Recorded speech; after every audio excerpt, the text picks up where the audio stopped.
요한복음 2장 우리 19절부터 22절까지 보시겠습니다. 요한복음 2장 19절부터 22절까지 우리 교독하겠습니다. 예수께서 대답하여 이르시되 너희가 이 성전을 헐라 내가 사흘 동안에 일으키리라.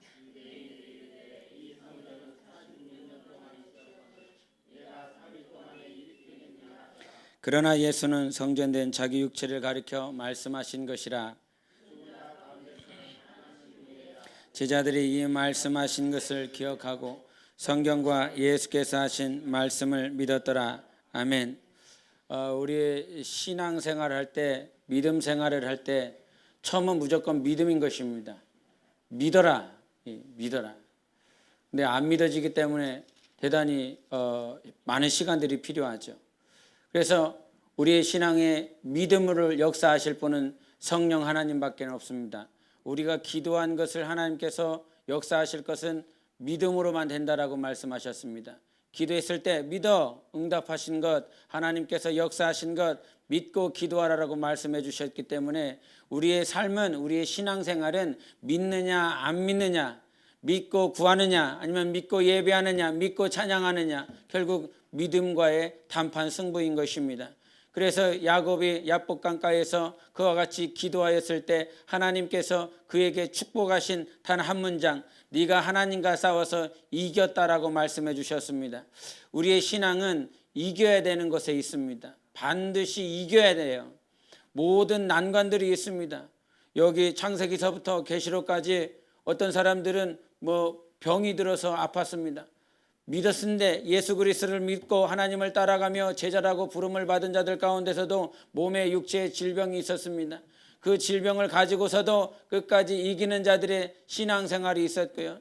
그러나 육체가 건강함에도 불구하고 신앙이 없어 멸망으로 도망가는 자, 그 멸망으로 패망한 자들도 상당수가 있습니다. 어떤 자들은 육체로 말미암아 싸웠어야 됐고, 어떤 자들은 남편 때문에, 가정의 문제들 때문에, 아니면 자녀의 문제들 때문에 계속 평생 동안 싸워야 됐습니다. 그러나 우리의 신앙생활이 날마다 싸우는 것 같지만 그 결과 가운데서 이기게 하시는 분은 하나님이시기 때문에 하나님으로 이겨야 되는 것입니다. 그 누가 이기게 할 수 있는 것이 아닙니다.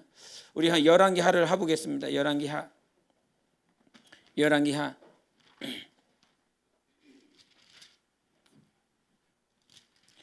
우리 4장을 보시겠습니다. 열왕기하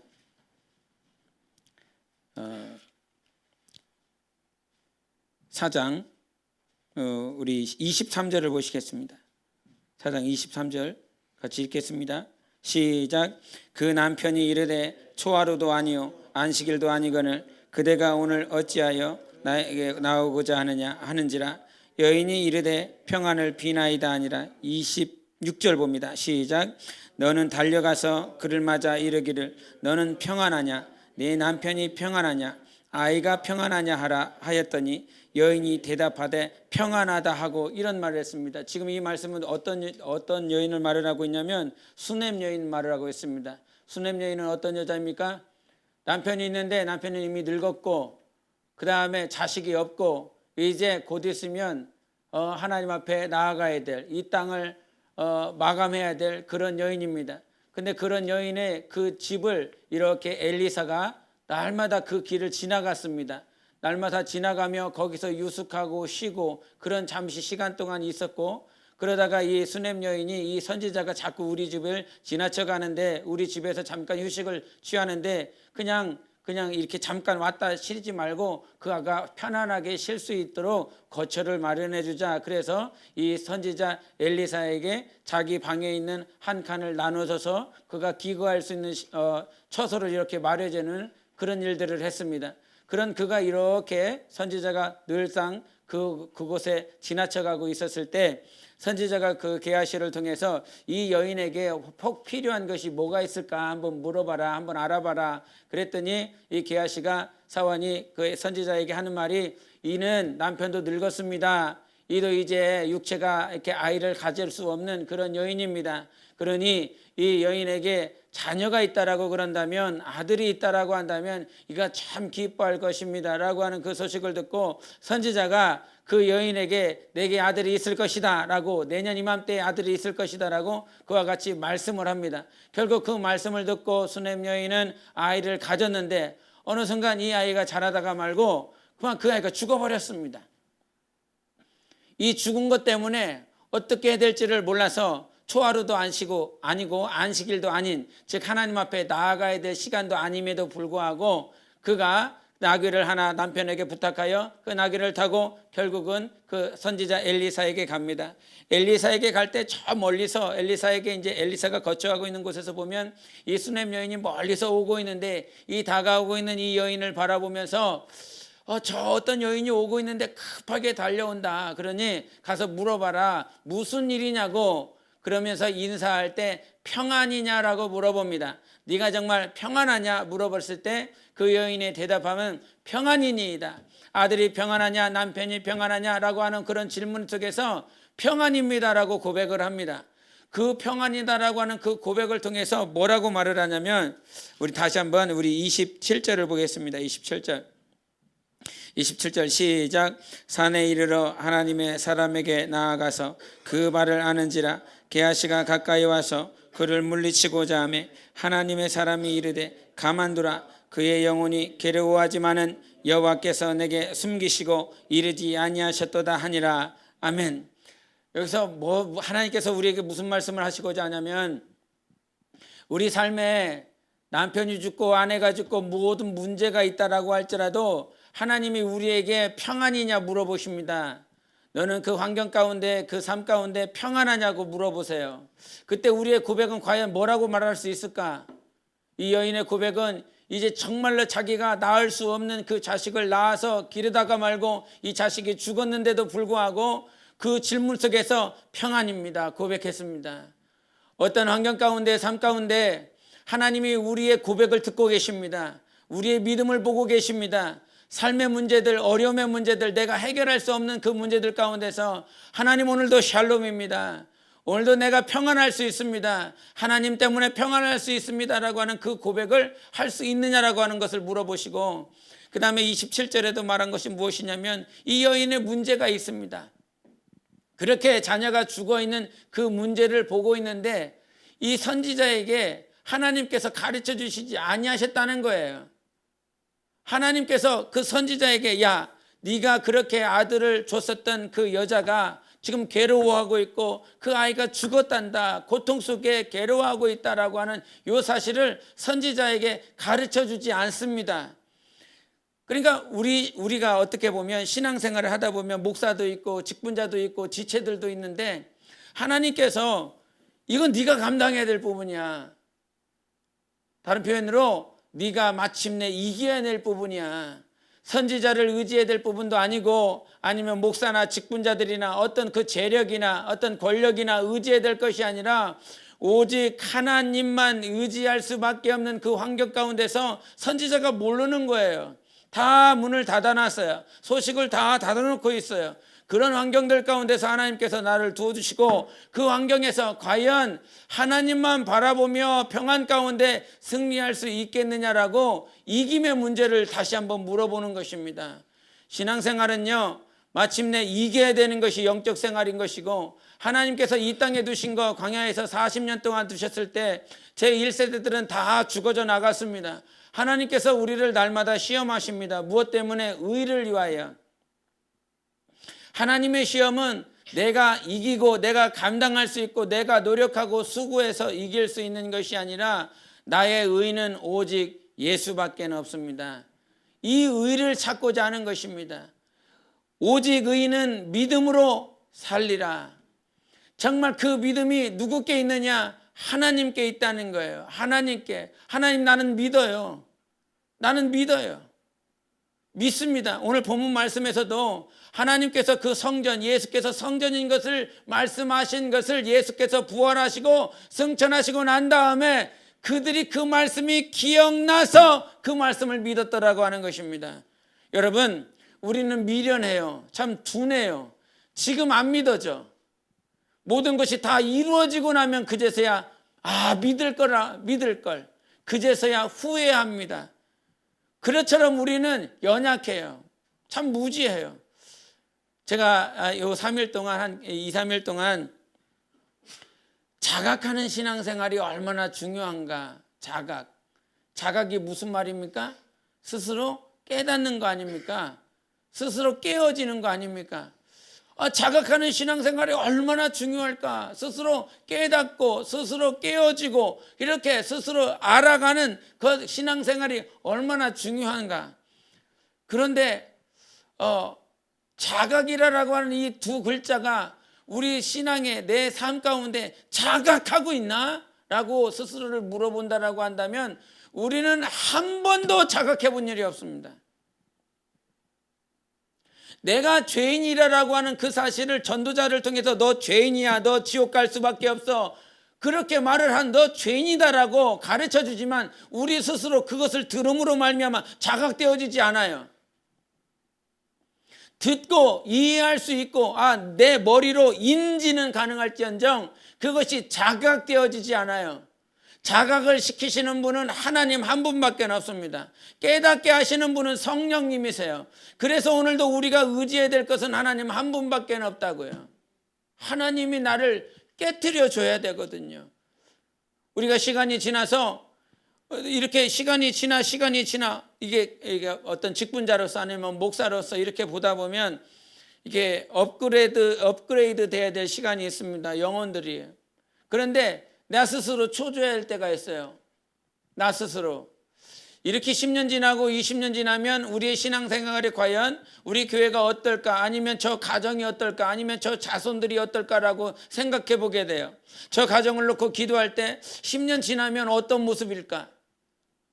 여러분 가정을 한번 생각해 보세요. 10년 지나면 어떤 모습일 것 같습니까? 성령이 충만한 가정일 것 같습니까? 아니면 믿음으로 말미암아 그 믿음이 없어서 아직도 허덕이는 가정일 것 같습니까? 생각해 볼 때가 있습니다.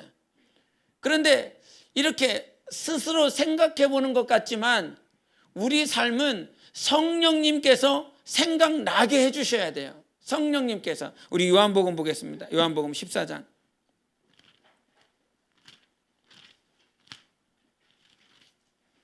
26절을 보시겠습니다. 요한복음 14장 26절. 우리 장성재가 한번 읽어주십시오. 14장 26절. 고에서 곧 아버지께서 내 이름으로 보내실 성령 그가 너에게 모든 것을 가르치고 내가 너에게 말한 모든 것을 생각나게 하리라. 아멘.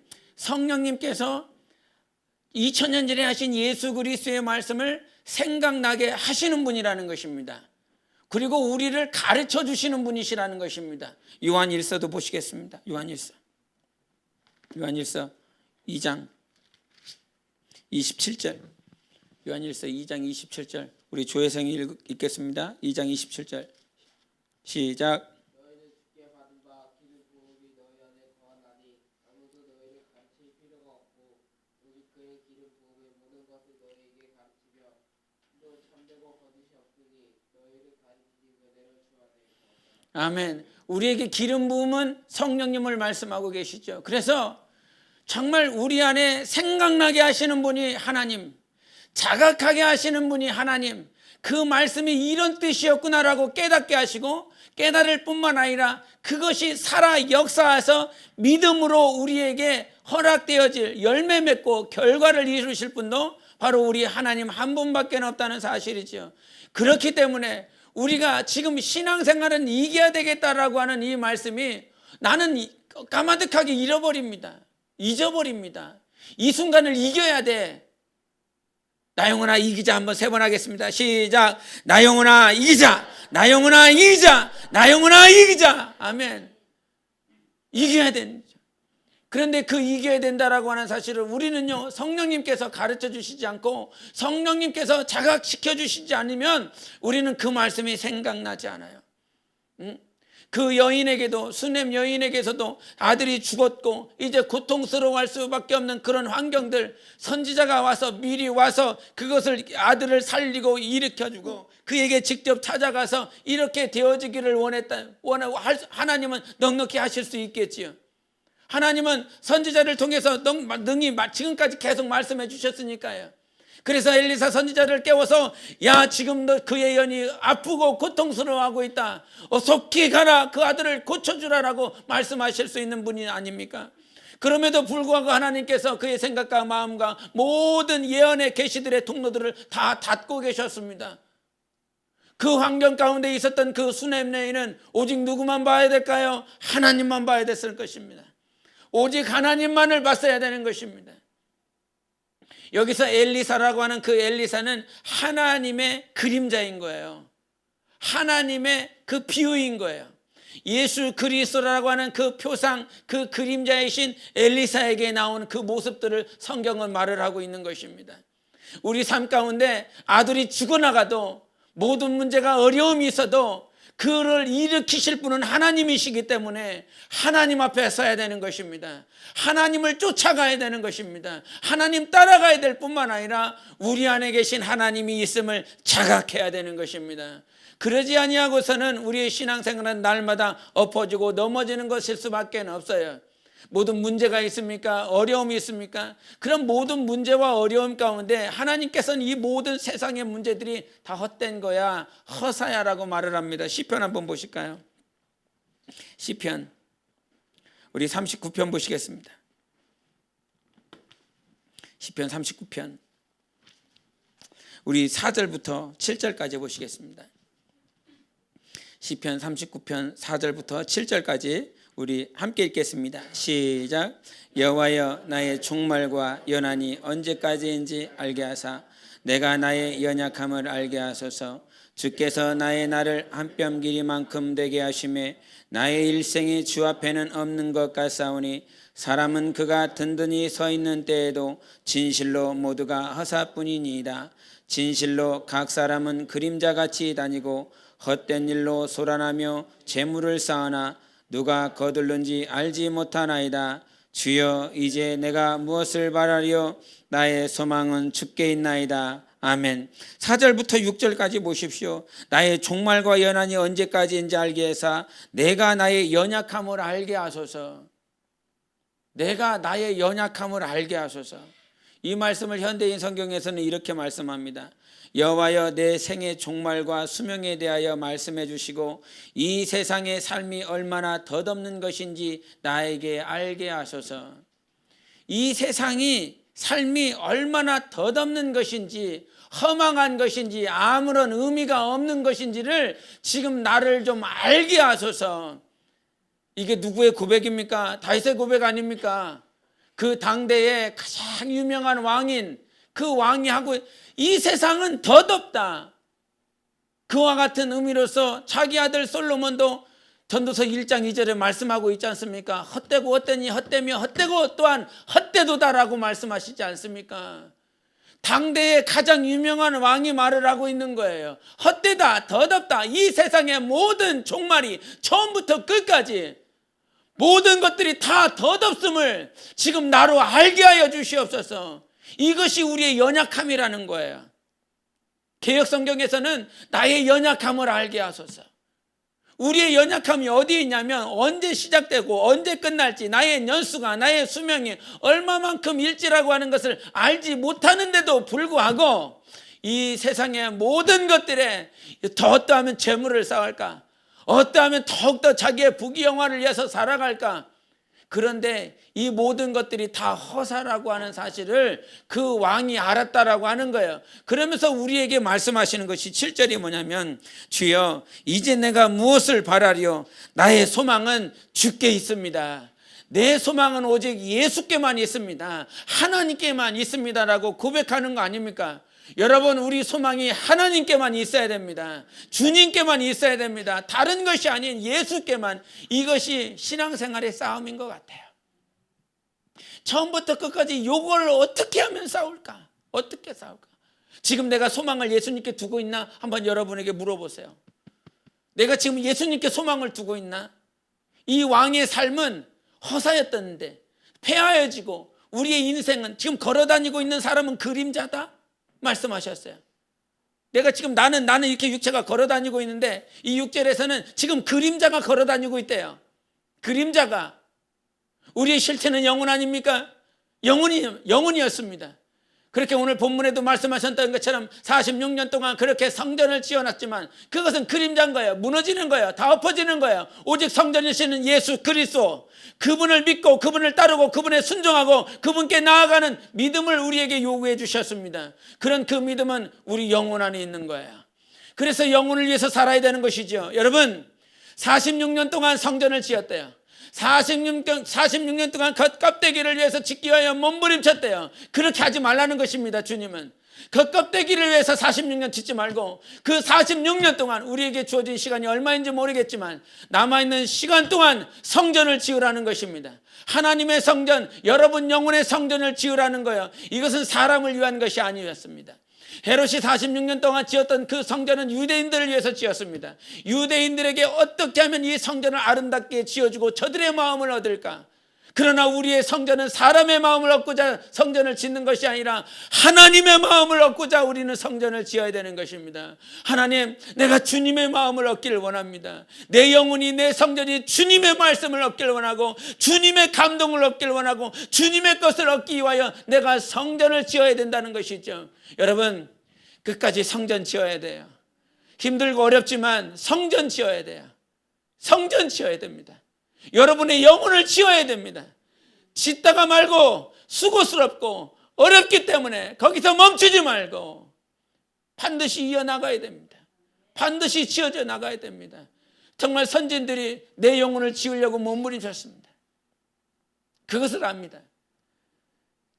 내 영혼을 지으려고 선진들이 수고한 것을 압니다. 그들이 철야하며 금식하며 정말 어떻게든지 말씀을 먹이려고 몸부림친 것을 압니다. 우리가 그와 같이 선진들이 나를 먹이려고 입히려고 그렇게 영혼을 세우려고 했었던 그 수고를 기억하고 있습니다. 그들의 수고를 우리는 이어받았거든요. 그들의 수고를 오늘도 사도들과 선지자들의 터 위에 지음을 받은 자들이거든요. 그 사도들과 선지자들의 터 위에 지음을 받았기에 그들의 수고가 오늘도 우리에게 이어지고 있습니다. 그러나 그 수고는 하늘의 영광이요, 하나님의 기쁨이요, 하나님께서 반드시 상으로 갚아주실 것입니다. 그래서 우리의 수고를 여기서 멈추면 안 된다라고 하는 것입니다. 우리가 성탄절야 축제했습니다. 그래서 축제한 그 사진들을 카페에 올렸습니다. 카페에 올려서 이렇게 봤습니다. 그 카페에 올려진 마지막 사진, 단체 사진 찍었습니다. 단체 사진에 보니까 여러분 혹시 세봤습니까? 몇 명인지? 세보신 분 손 들어보세요. 세보셨군요. 관심이 있으셔도 그나마 세보셨군요. 몇 명이었습니까? 예, 49명이었습니다. 하나를 빼먹었습니다. 주원이를. 주원이 못 보셨습니까? 저도 이렇게 계속 세봤는데 49명이더라고요. 야, 50명 있으면 숫자 딱 맞아서 좋겠다 이런 생각을 해봤습니다. 그랬더니 주원이가 세호 형제 아픔에 있는 주원이 형제란다. 주원이 형제가 보이더라고요. 아, 50명이구나. 야, 어떻게 딱 50명 됐다. 작년 거, 재작년 거 이렇게 비교해 봤습니다. 한 10명씩은 늘어났더라고요, 매해. 내년에는요, 얼마나 늘어날까요? 10명 또 늘어나서 60명 될까요? 아니요. 500명 될 수 있습니다. 5,000명 될 수 있습니다. 그런데 주님께서 그 다음날 새벽에 자각시켜 주신 것이 있습니다. 숫자 50명이 중요한 것이 아니라 그 사진 안에서 주님의 제자가 몇 명인지 한번 세볼 수 있겠냐? 그렇게 물어보셨습니다. 정말 십자가를 지고 하나님의 뜻대로 살려고 몸부림치며 그냥 행사기 때문에 한번 와서 그 얼굴 비추고 얼굴 그 자리 채워주는 그 영혼이 아니라 오늘도 예수님 때문에 사는 사람이 몇 명인지 한번 세봐라. 그 말씀을 그날 새벽에 기도하는데 주님이 주시더라고요. 과연 몇 명일까? 여러분, 예수 그리스도의 제자가 되셔야 됩니다. 그냥 구원받는 성도가 구원받는 영혼으로 만족하지 않고 하나님, 이 50명의 영혼이 주님의 제자가 될 수 있다라고 그런다면 성경에 그 한 명이 100명을 상대한다고 말을 하고 한 명이 1000명을 상대한다는 말씀이 있습니다. 50명이 다 주님의 제자이면 우리가 한 명이 100명만 해도 5000명을 감당할 수 있는 교회인 것입니다. 한 명이 1000명을 상대할 수 있다면 5만 명을 감당할 수 있는 주님의 몸인 것입니다. 사람의 숫자가 중요한 것이 아니라, 머리가 중요한 것이 아니라, 오늘 이 시대를 살아가고 있는 사랑으로 하나 되는 우리 교회에 있는 모든 지체들이 과연 예수 그리스도의 제자로 세워져 가고 있는가를 우리 주님께서 물어보셨습니다. 여러분, 숫자는 중요하지 않습니다. 제가 그 성경이 어제 왔었나요? 왔는데 그 성경 이렇게 책이 왔을 때 그 출판사에서 2권의 책을 이렇게 무료로 보내준 책이 있더라고요. 그 무료로 보내준 책의 이름이 뭐냐면 거꾸로 오르는 사다리, 이런 제목의 책이더라고요. 신원규 목사님이 그 미국에 있는 LA 삼성 장로교회를 개척하셔서 1982년도에 총신대학교 다니다가 이제 80년대 중반에 미국으로 건너가서 삼성 장로교회를 세웠는데, 삼성 장로교회를 세웠더니 한인교회는 미국 이제 그분의 말에 의하면, 그분의 책에서 하는 말에 의하면 그 당시에 한인교회를 세워서 100명을 세우면 그거는 약 1000명 정도 된다는 숫자라고 그러더라고요. 근데 이제 이 교회는 1500명까지 갔더라고요. 이제 그 상대적으로 보면 한 15,000명이죠. 한국 교회에 의하면 15,000명 정도 되는 그런 교회였대요. 근데 그 교회가 이제 1,500명 정도 되니까 이 건물이 시 중심에 있는 그 건물을 사게 되고, 그 건물을 사면서 그 밑에 유전이 유전이 흐르더래요. 그래갖고 그 유전 때문에 그 시세 가치가 엄청나게 올라서 그 은행에서 100만 달러면 얼마입니까? 한 10억입니까? 맞습니까? 1000만 10억이죠. 약 10억이 조금 넘어갑니다. 그 10억 대는 그 당시에 80년대 중반이니까요. 80년대 중반에 10억을 그냥 이렇게 대출을 해줄 수 있는, 그러면서 막 여러 건물들을 막 쌓고 이렇게 짓고, 그런데 어느 순간 이게 건물들을 막 쌓고 이렇게 하다 보니까, 건물을 사고 건물을 관리하고 하다 보니까 이 마음이 어느 순간 건물에 다 빼앗겨져 있는 것이죠. 그러는 가운데 성도들은 다 떨어져 나가고, 그러면서 반 틈이 더 떨어져 나가고, 이제 500명 남고, 이제 대출을 갚아내기가 너무너무 힘든 그런 수준이 된 것입니다. 한 달에 약 15만 달러를 이렇게 대출을 갚는데요. 15만 달러 하면 얼마예요? 2억 정도, 약 2억이 안 되는 것이죠. 한 달에 2억을 갚아야 돼요. 매번. 그 당시 80년대의 2억이에요. 지금의 2억이 아니라. 2억을 매달 갚아가야 되니 그 한 달 그 대출 갚는 그 날짜만 오면 거기 때문에 머리가 아프고 치가 아프고, 이걸 어떻게 갚아야 되나, 이거를 어디서 또 다시 이렇게 다시 끌어와서 다시 또 갚아야 되나, 누구한테 또 손을 내밀어야 되나, 다른 은행에 또 손을 내밀어서 이거를 갚아가야 되나, 매번 그 순간 그걸 어떻게 물질을 갚아가야 되나, 거기에 초점이 맞춰서 결국은 다 떨어져 나가고, 결국은 그거 다 팔아 넘기고, 그거 다 부도가 나고, 결국은 그렇게 해서 산골로 들어가게 하면서 그분이 경험한 게 있더라고요. 이분이 한 말을 여러분에게 읽어주자면, 교회 대형화가 되어야 큰 선교를 할 수 있는 것은 아니다. 출발부터가 잘못된 것이다. 나 역시 그런 전철을 밟았다. 큰 선교를 하려면 그만한 재정이 뒷받침되어야 한다고 생각했기 때문이다. 그런데 하지만 큰 선교의 힘은 사람에게서 나온다. 영적으로 무장되고 잘 훈련된 한 사람의 헌신이 있을 때 하나님의 기름 부으심이 있고, 그것으로 하나님의 나라가 확장되는 것이다. 이 말씀을 했습니다. 이분은 이렇게 지금 깨달은 거예요. 하나님의 나라를 확장시키는 것, 선교하는 건 물질로 하는 것이 아니라 사람으로 된다. 헌신된 사람으로 된다.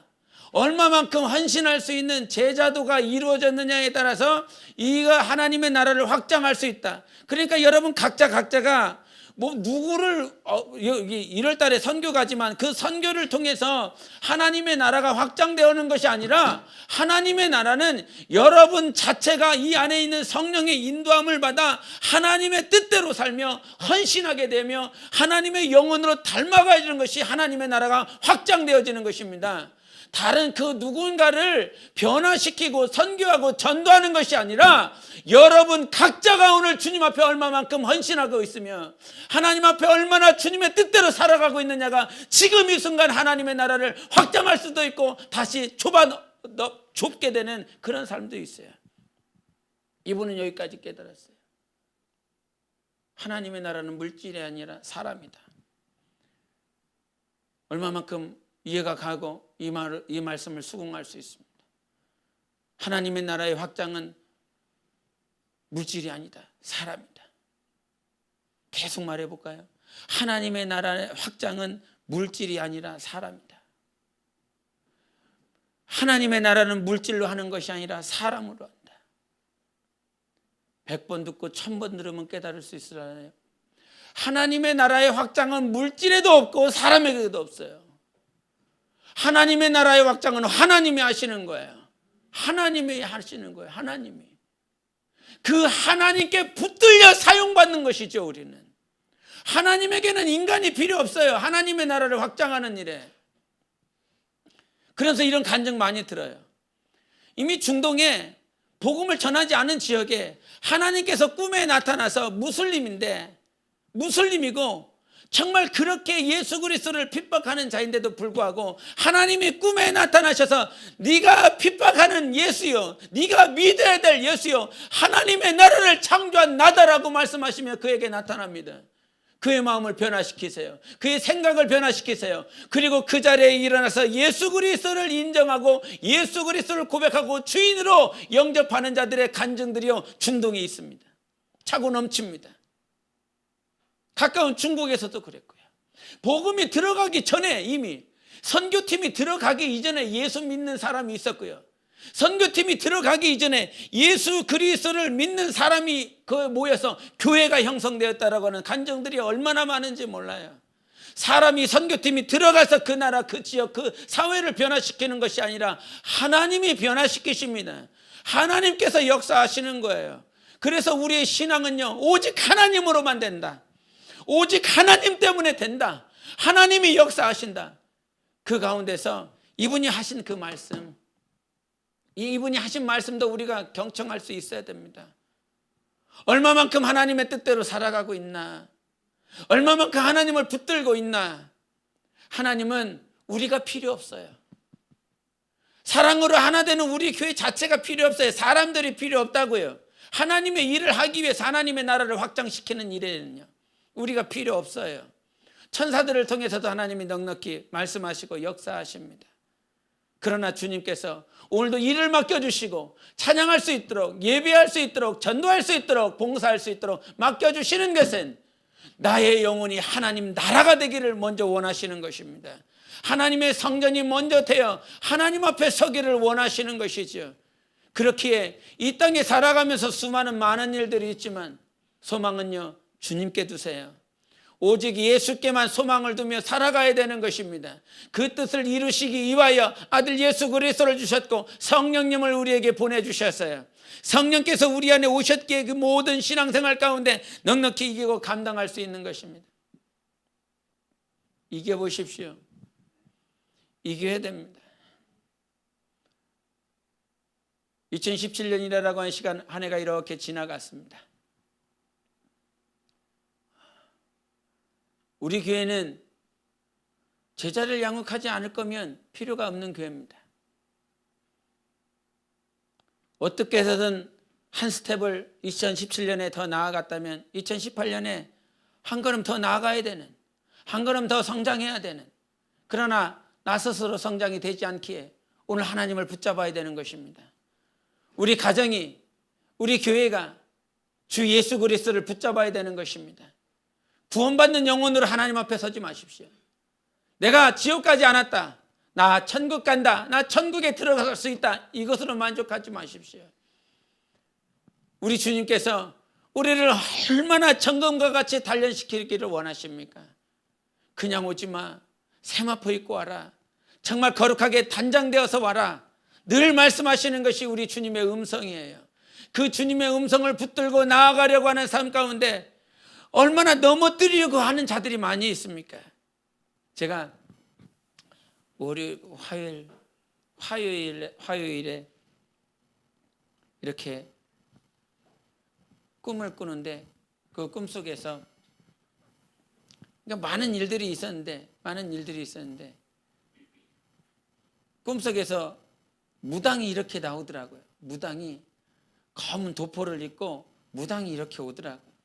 무당이 오면서 나를 그냥 지나쳐가요. 지나쳐가는데 그러면서 꿈이 깼어요. 기분이 되게 안 좋은 거예요. 막 이렇게 화가 나는 거예요.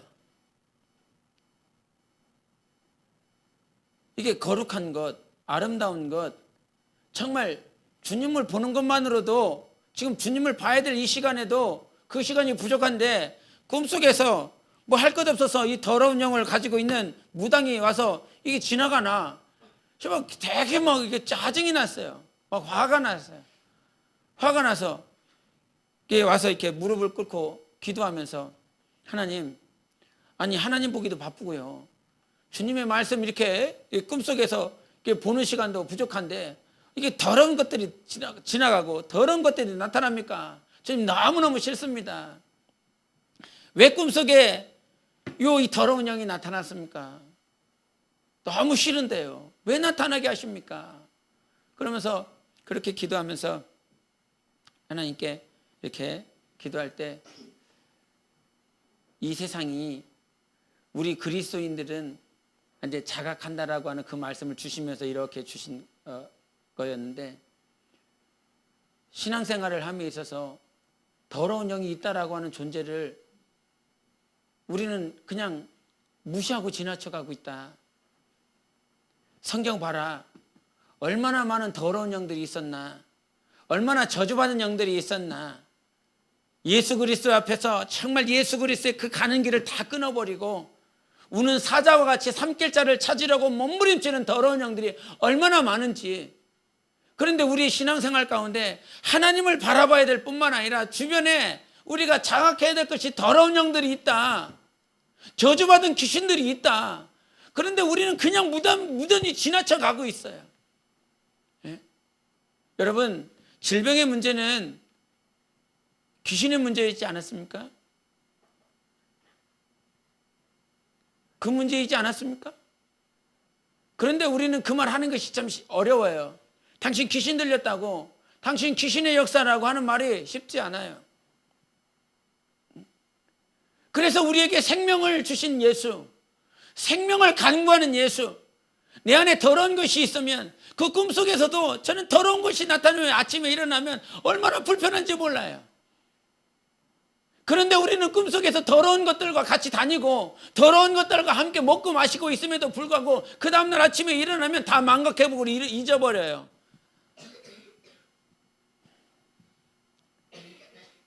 망각하지 말아야 될 거 있지 않습니까? 첫째는 하나님이죠. 오늘도 잊지 말아야 될 분이 나의 하나님 한 분이신 거예요. 그리고 주변에 우는 사자와 같이 언제라도 나를 삼키려고 몸부림치는 더러운 영이 있음을 자각하십시오. 깨달으십시오. 예수 이름을 주신 거 무엇입니까? 이 이름을 사용하라는 거 아니었습니까? 이 이름으로 명령하라는 거 아니었습니까?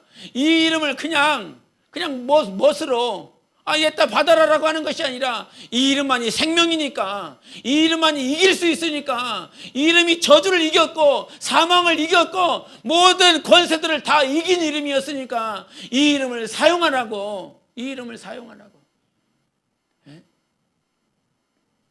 지난주에 이런 말을 했어요. 어떤 분이 이런 말씀하셨다고 그래요. 목사님이 계셨는데 그 목사님이 있는데 아팠는지 하여간 영적으로 어려움을 당했는지 성도가 이렇게 왔대요. 목사님한테 와서 나 귀신 좀 쫓아달라고 그러는데 그 목사님이 안 쫓아댔대요.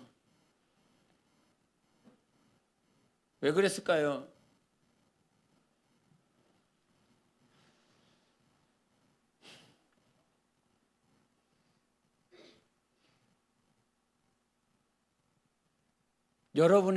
여러분의 겉모양으로, 여러분의 신앙생활의 모양으로 예수 이름이 높임을 받고 낮춤을 받는 그게 아니라 예수 이름 자체가 영광입니다.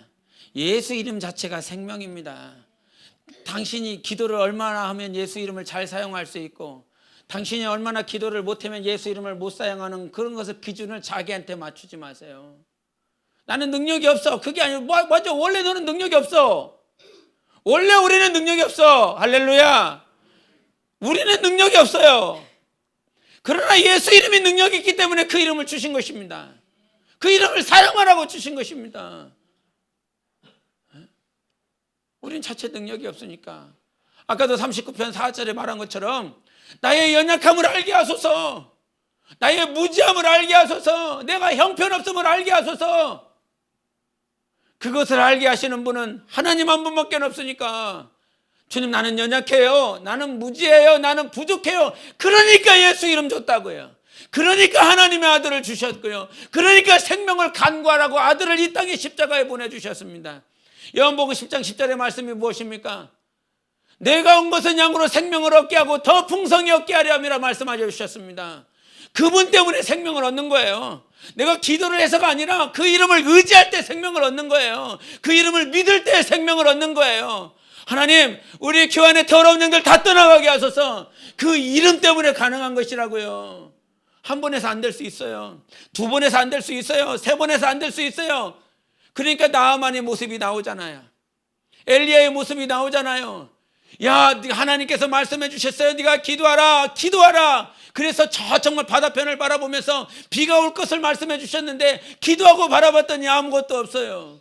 두 번째 기도하고 바라봤더니 아무것도 없고요. 세 번째 기도했더니 아무것도 없어요. 네 번째 봤더니 그 역시 아무런 변화도 없어요. 7번까지 기도하고 나서 종도를 시켜 저 바다편을 바라봤을 때에 정말 손바닥만한 구름이 일어났습니다. 그때 하나님의 표적을 바라보고 그것을 인정하며 이제 하나님께서 우리에게 비를 보내실 것이다 라고 말씀하셔서 아방에게 비가 올 것이다 라고 선포하시지 않습니까? 한 번에서 안 될 수 있어요. 두 번에서 안 될 수 있어요. 세 번에서 안 될 수 있어요. 하나님은 그 과정을 통해서 우리가 하나님만 보기를 원하시는 것입니다. 하나님만 의지하기를 원하시는 것입니다. 나아만의 삶도 그런 거예요. 아람 왕에게 내가 저 이스라엘에 가보겠습니다. 이스라엘에게 선지자가 있는데 그 선지자가 나을 수 있다라고 그럽니다. 그래서 결국은 아람 왕 베다닷에게 허락을 받고 그 이스라엘에 갔습니다. 이스라엘에 갔더니 그 요단강에 가서 물을 들어가라는 것이죠. 그때 그가 교만했어요. 그가 분노했어요. 야, 다메섹에게, 다메섹, 우리가 살고 있는 내 지역에 다메섹의 그 강이 얼마나 아름다운지, 얼마나 깨끗한지 내가 거기에 들어가서 깨끗하게 해줄 수 있는데 이 요단강 더러운 물에 이 정말 이 갈색으로 이 흙탕물로 이렇게 가득한 이 요단강에 내가 들어가야 되겠느냐. 그러나 그 종들이, 옆에 있던 종들이 하나님께서 역사하실 수 있습니다, 하나님께서 일하실 수 있으니 한번 들어가 보시라고. 손에 나지 없지 않겠습니까? 들어갔다 나설 수 있지 않습니까? 그래서 결국은 들어가요. 몇 번 들어갑니까? 7번 들어갑니다. 나를 보고 한 번, 두 번 기도하는 것이 아니라, 나 자신을 보고 3번, 4번 기도하는 것이 아니라 하나님을 보고 7번 기도하는 거예요. 주님이 이루실 때까지. 그것이 우리의 권세거든요. 하나님 때문에 기도할 수 있다라고 하는 거, 예수 이름 때문에 기도할 수 있다라고 하는 거. 나는 연약하지만, 나는 부족하지만 주님, 오늘도 예수만이 소망입니다. 예수만이 소망입니다. 당신만이, 당신의 이름만이 소망이니 나 그 이름으로 기도하겠습니다. 그것을 우리 주님께서 얼마나 기뻐하시는지요. 그렇게 살기를 얼마나 기뻐하시는지요. 예수 이름 의지하며 살아내기를 얼마나 기뻐하시는지요. 이 땅의 모든 것은 헛된 거 아닙니까? 우리에게 남는 건 영혼밖에 안 남습니다. 우리의 영혼이 하나님 앞에 한 것, 하나님께 우리가 어떻게 드린 것, 하나님 앞에 내가 어떻게 영적 교제를 가진 것, 그 영혼만 남게 되어 있습니다. 지금 우리 육체는 그림자예요. 그림자예요. 불 꺼지면 사라지는 그림자예요. 태양이 엎어지면 사라지는 그림자예요. 그러나 우리의 영혼만큼은 영생하는 것이고 영원히 남는 것이다, 이 말이에요. 영혼을 위해서 살아야 돼요. 여러분, 영혼을 위해서 살아야 됩니다. 정말 그런 교회를 우리 주님께서 원하셨고 그런 몸으로서 오라는 거예요. 그런 몸으로서. 그렇게 우리가 이 땅에 살아가면서 정말 남을 것이 영혼밖에 없으니, 영혼 하나밖에 없으니 내 자식놈들 영혼이 잘 되기를 손꼽아 기도하십시오. 목적이 똑같아야 돼요. 목적이 바라보는 것이 똑같아야 됩니다. 그런데 아버지가 보는 것하고 자식이 보는 것이 달라. 아버지가 입술로는 예수를 위해서 살아야 된다, 하나님의 나라를 위해서 살아야 된다라고 그러지만, 입술로는 그러지만 자기가 바라보는 것은 세상이야. 가치관의 차이가 있죠. 가치관에서 충돌이 일어납니다. 아니, 분명히 아버지는 하나님의 나라 예수를 위해서 살라고 그러는데 당신이 바라보는 것은 세상이야. 그것을 바라보고 있는 자식은 충돌이 벌어지는 거죠. 자기 안에서. 하나님의 나라야 세상이야, 하나님의 영광이야 세상의 영광의 부귀영화야. 충돌이 벌어진다 이 말이죠. 믿어주십니까? 하나님이 정말 찾으시는 건 하나님의 성전인 것을, 하나님께서 마침내 거두고 열매를 얻고자 하는 건 여러분 영혼인 것을, 그것이 믿어지십니까? 그것이 정말 믿어야 된다라고 하는 사실, 믿어야 된다라고 하는 진리라고 하는 그 사실이 믿어집니까?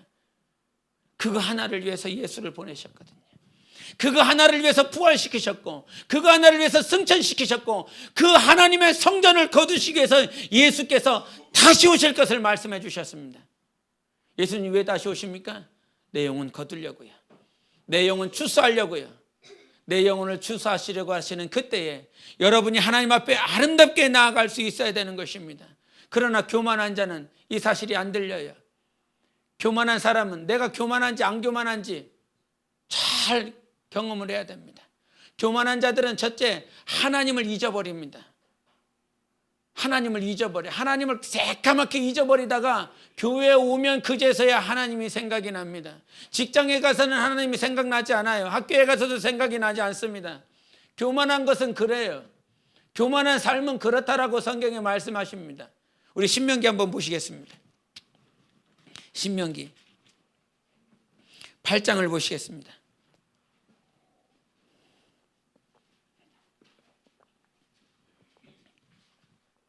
신명기 8장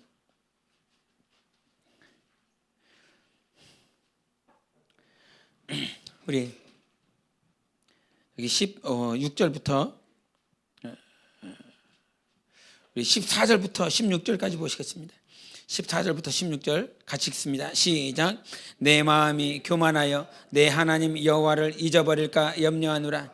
여호와는 너를 애굽 땅 종되었던 집에서 이끌어내시고 너를 인도하여 그 광대하고 위험한 광야 곧 불뱀과 전갈이 있고 물이 없는 간조한 땅을 지나게 하셨으며 또 너를 위하여 단단한 반석에서 물을 내셨으며 내 조상들도 알지 못하던 만나를 광야에서 내게 먹이셨나니 이는 다 너를 낮추시며 너를 시험하사 마침내 내가 복을 주려 하심이었느니라. 아멘. 교만은 하나님을 잊어버릴까 염려하네. 교만한 자는 하나님을 잊어버린다는 거예요. 하나님 존재, 하나님 본질 자체를 잊어버리실 뿐만 아니라 하나님께서 애굽에서 이끌어내신 거, 하나님께서 광야에서 먹이시고 입히신 거, 하나님께서 반석에서 물을 내신 거, 하나님께서 나를 시험하시고 낮추시고 또 낮추시고 시험하시는 모든 과정들을 다 잊어버린 거. 그러니까 교만한 사람은 어떤 사람이냐면 하나님을 잊어버릴 뿐만 아니라 하나님께서 오늘 나를 인도하시고 있다라고 하는 그 사실, 하나님이 나와 함께하고 있다는 사실, 하나님이 과거에 1년 전에 여러분을 먹이시고 입히셨습니다. 하나님이 몸된 교회를 세우실 때도 우리를 인도해 주셨고요, 하나님께서 몸된 교회를 세우시기 그 이전에서도 하나님께서 여러분을 인도해 주셨습니다. 그 모든 인도하심을 잊어버리는 것이 교만이라는 거예요. 하나님 오늘 이 순간도 나를 인도하고 내일도 인도하십니다. 그 하나님이 보여야 되고요, 그 하나님을 앙망할 수 있을 때 우리는 겸손을 배울 수 있습니다. 그 겸손을. 마찬가지로 우리가 교만한 삶을 살아가 버리면 하나님의 음성을 듣지를 못합니다. 내가 주님의 말씀을 듣지를 못합니다. 교만한 사람은 항상 다툼만을 일으켜요. 그래서 날마다 싸워요. 들어야 되는데 들음을 통하여 하나님께서 내게 어떠한 말씀을 하시는지 그것이 들려야 되는데 전혀 안 들려요. 그게 교만한 척도인 거예요.